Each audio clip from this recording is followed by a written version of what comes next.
Fit-tmiem il-konsultazzjoni pubblika dwar il-legalizzazzjoni tal-eutanazja volontarja assistita, għexieren ta' akademiċi mill-Università ta' Malta ħarġu pubblikament jargumentaw favur l-introduzzjoni tagħha. F'rapport intitolat A Broader Academic Perspective on Assisted Voluntary Euthanasia in Malta, kważi 60 akademiku universitarju jiddefendu l-introduzzjoni tal-eutanazja volontarja assistita f'pajjiżna fuq il-bażi ta' awtonomija, dinjità, ħniena u ġustizzja soċjali.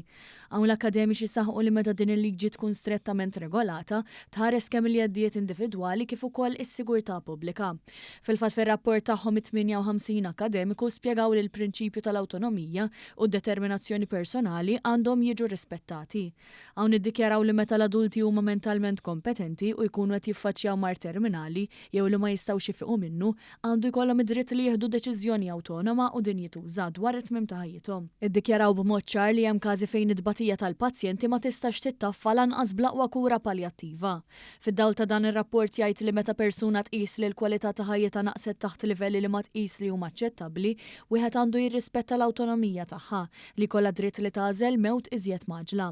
Spjegaw li l-eutanazja volontarja assistita li diġà tingħata f'diversi pajjiżi oħrajn għal min jiflaħ iħallas tagħti possibilità li persuna tieħu r-ridni f'idejha f'kuntest ta' ħniena u mdawra bin-nies li tħobb. L-istess rapport ukoll jargumenta kontra l-biża li l-eutanazja li jippruvaw ixerdu xi wħud jiġifieri l din se tnaqqas xi ħaġa mill-kura paljattiva. Fil-fatt anke permezz ta' evidenza u provi minn pajjiżi bħal Belġju, l-Olanda u l-Awstralja, ir-rapport wara li meta ġew implementati liġijiet favur l-eutanazja volontarja assistita, żdied il-finanzjament pubbliku u l-aċċess għal kura paljattiva. Fir-rigward tal-obbligu morali li wieħed jgħix, l-akademiċi fakru li l-liġi diġà tippermetti li wieħed jirrifjuta trattament mediku anke jekk iwassal għal mewt. Għalhekk fi kliem ir-rapport stess l-eutanazja volontarja assistita tkun biss estensjoni loġika ta' dritt eżistenti biex wieħed jevita tbatija bla bżonn.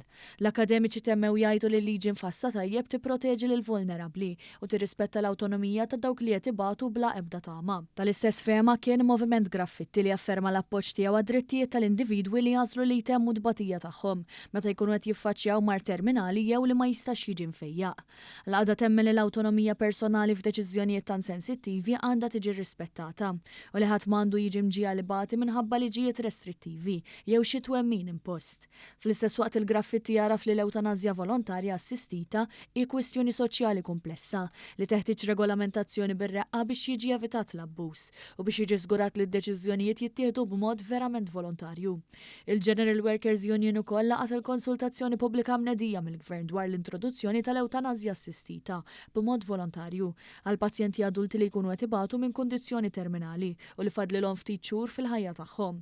Waqt li tenni l-importanza tal-kura paljattiva u li din għandha tibqa' pilastru fundamentali fil-kura tal-pazjenti, il-General Workers Union temmel li għandu jkun hemm qafas legali u mediku li jirrispetta d-deċiżjoni tal-pazjent li tkun waħda personali u f'ħafna każi meħuda taħt tbatija kbira u bla waqfien.